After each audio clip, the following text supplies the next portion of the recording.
Find a comfortable place to sit down, a seat you don't normally sit in. That can be the seat for this meditation. And as you close your eyes and begin to relax into this meditation, you can focus on your breathing. And as you focus on your breathing, you can begin to allow your attention to become more absorbed on the process of breathing in and out. And you can notice how the chest moves, how the stomach moves, how the shoulders move as you breathe in and out. You can notice the sensation of air as it passes in and out of your nostrils, and perhaps you can notice which nostril the air is traveling through most. And as you pay close attention to the airflow in and out of the nostrils, you can notice the temperature of the air, and you may notice that the air is warmer on the out-breaths and cooler on the in-breaths. And while you allow yourself to be absorbed into the sensations of breathing, you can hear my voice talking in the background. And you can begin to learn how to increase comfort and reduce pain. And as the instinctive part of you learns and develops, you can begin to drift into a pleasant and calming place. It could be a pleasant calming place you know, or a pleasant calming place that is new to you here for this experience. And so as you listen to the sound of my voice, you can begin to learn how you can remove discomfort in the future.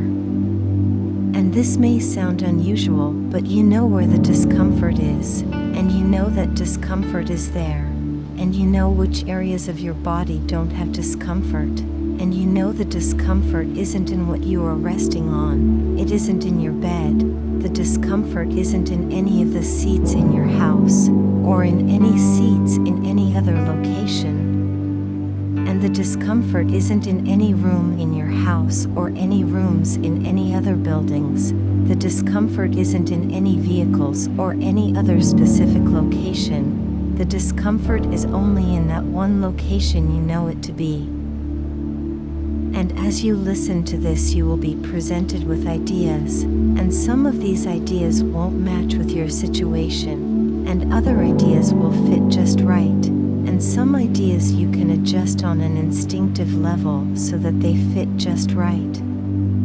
And as you listen to this, your mind can continue to focus on the sensations of the movement as you breathe and the sensations of the air temperature with each in-breath and each out-breath.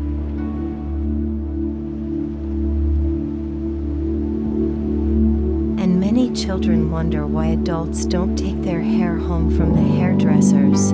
They would go into the hairdressers and look in a mirror and know what they want removed, and the hairdresser would be friendly and talkative and would cut off all the hair the customer doesn't want, and then the customer would look in the mirror and be pleased and would then pay the hairdresser and would then leave, leaving an old part of themselves in the hairdressers. And a child asked an adult why they don't want to keep the hair that was removed, and an adult replied, once you are pleased with the results, you don't want to take what's been removed away with you, you want to leave it behind, and so that's what you do, you have no need for it anymore. The child understood this and knew it was a bit like how an artist may make a sculpture out of wood or stone, and they would carve or chip away all that they don't want, and this can never be reattached, and they take the finished item from the work area to put on display, and the old wood or stone that has been removed can never be put back together with the finished sculpture. And you know that discomfort only exists where you sit right now, it doesn't exist anywhere else. If someone searched anywhere outside of where you are sitting, they wouldn't find that discomfort. And you know you can learn on an instinctive level, and you can know how to leave something behind, and you know there is a difference between feeling and doing. You can feel like doing something but not do it, or do something but not feel it. And I don't know whether you will feel like leaving that chair at the end of the session, or whether you will actually decide to leave that chair at the end of the session. And I know you are listening to this because you want to leave something behind. And I know that when you leave that chair, you will have a feeling you want to leave. And so many people leave their coat on the chair without realizing as they leave a room, and they come back for it, and you can leave something on the chair you decide you can live without. And you can learn more from this on an instinctive level than you ever thought possible on a conscious level. And you can take some time now to integrate and absorb all that is necessary whilst leaving behind all that is unnecessary. And you can learn how you can apply what you have learned here into everyday life, and you know it is okay for parts of you to remain in this meditative state with each breath you take, while the rest of you enjoys getting on with life.